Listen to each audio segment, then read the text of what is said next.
નમસ્કાર, સમાચારો સાથે હું છું વિધિ। ખ્યાતિ હોસ્પિટલમાં થયેલા મોતની ઘટના બાદ હવે તેના પડઘા પડ્યા છે। આ ઘટના બાદ રાજ્ય સરકાર એક મહત્વપૂર્ણ નિર્ણય કર્યો છે। રાજ્યની તમામ હોસ્પિટલ્સનું રજિસ્ટ્રેશન ફરજિયાત કરાશે।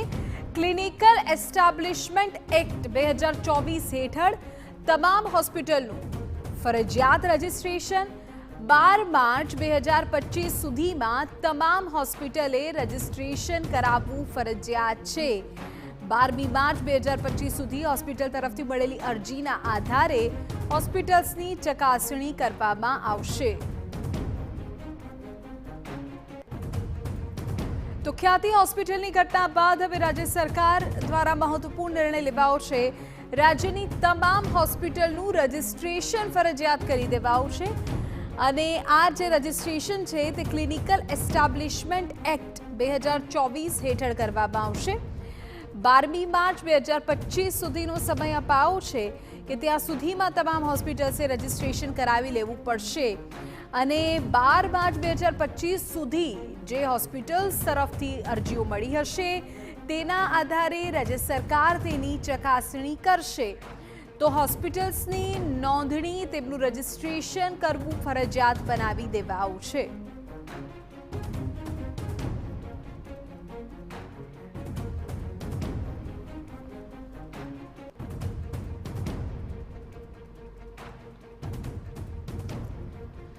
તો ખ્યાતિ હોસ્પિટલમાં જે ઘટના બની તેના પડઘા હવે પડ્યા છે। રાજ્ય સરકાર એક્શન મોડ પર છે। એક મહત્વપૂર્ણ નિર્ણય લેવામાં આવ્યો છે અને નિર્ણય છે રાજ્યની તમામ હોસ્પિટલ્સનું રજિસ્ટ્રેશન કરવું।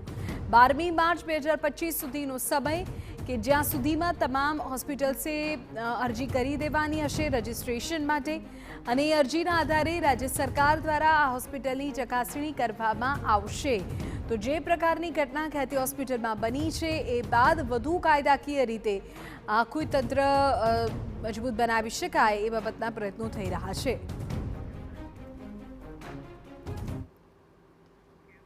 તે રાજ મુદ્દે વધુ જાણકારી મેળવીએ અમારા પોલિટિકલ એડિટર કિંજલ મિશ્રા આપણી સાથે તે લાઈવ જોડાઈ ગયા છે।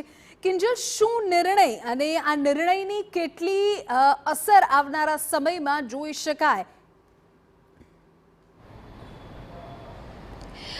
जी बिल्कुल, देखो जे रीतनो ख्याति हॉस्पिटलનો કિસ્સો બન્યો છે એક આઈ ઓપનર કેસ તમામ માટે છે।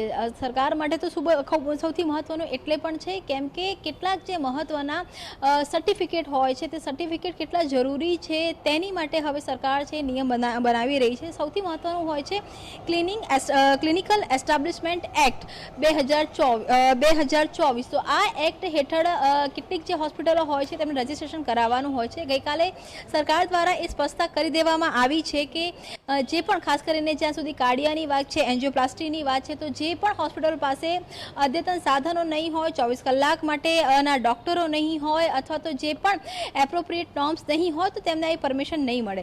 પરંતુ જો અત્યારની વાત કરવામાં આવે તો 15 માર્ચે ક્લિનિકલ એસ્ટાબ્લિશમેન્ટ એક્ટના નવા નિયમો આવ્યા છે અને જેમાં 2025 સુધી રજિસ્ટ્રેશન કરાવી શકાય તે પ્રકારની છૂટછાટ આપવામાં આવી છે।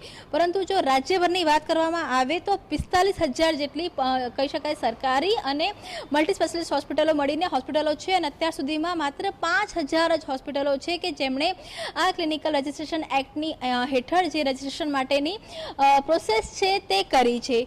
જે પ્રકારે જે કિસ્સો બન્યો છે ત્યારબાદ આ એક્ટમાં એક સુધારો પણ કરવા સરકાર જઈ રહી છે કે જેની અંદર કન્સર્ન ફોર્મને લઈ અને ભાર છે તે મૂકવામાં આવશે। ઘણી વખત એવું થતું હોય છે કે કન્સર્ન ફોર્મ ઉપર પરિવારજનોની સાઇન તો કરવામાં આવતી હોય છે પરંતુ એ કન્સર્ન ફોર્મમાં પરિવારજનો અથવા દર્દી કઈ સાઇન આપી રહ્યા છે, કઈ વાતની બાંયધરી આપી રહ્યા છે તો એ અનેક કિસ્સાની અંદર ડૉક્ટર દ્વારા અથવા સ્ટાફ દ્વારા સમજાવવામાં આવતું નથી। ત્યારે જ્યારે કોઈપણ દર્દીનું મરણ થાય છે ત્યારે સ્વાભાવિક રીતે એક જે ઉશ્કેરાટ હોય છે તે હોય છે। હાલાકી ખ્યાતિ હોસ્પિટલમાં આ જે સમગ્ર મુદ્દો છે તે લાગુ નથી પડતો પરંતુ જ્યારે આ એક્ટની વાત થઈ રહી છે, એક્ટને ફરજિયાત કરાવવાની વાત છે ત્યારે કન્સર્ન ફોર્મને લઈ અને ખાસ જે જોગવાઈ છે તે કરવામાં આવશે અને હવે જ્યાં સુધી કોઈ પણ દર્દી છે કે દર્દીના પરિવારજનોને કન્સર્ન ફોર્મ વિશે માહિતગાર કરવામાં નહીં આવે ત્યાં સુધી સાઇન છે તે ઓથોરિટી છે તે નહીં લઈ શકે તે પ્રકારની જોગવાઈ છે તે કરવા જઈ રહી છે સરકાર અને તેની સાથે જ આ જે એક્ટ છે તેને ફરજિયાત કરવા સરકાર જઈ રહી છે। બિલકુલ કિંજલ, આભાર આ તમામ માહિતી બદલ. તો જે પ્રકારે કિંજલ પૂરી જાણકારી આપી રહ્યા છે તે અનુસાર આ એક્ટ જે છે તે આવનારા સમયમાં ખૂબ મહત્વપૂર્ણ બની રહેશે, કારણ કે હોસ્પિટલની નોંધણી હોય, ત્યાંની વ્યવસ્થાઓ હોય, તમામથી રાજ્ય સરકાર અવગત થશે અને જરૂર લાગે ત્યાં ચકાસણી અને સૂચનો પણ આપવામાં આવશે.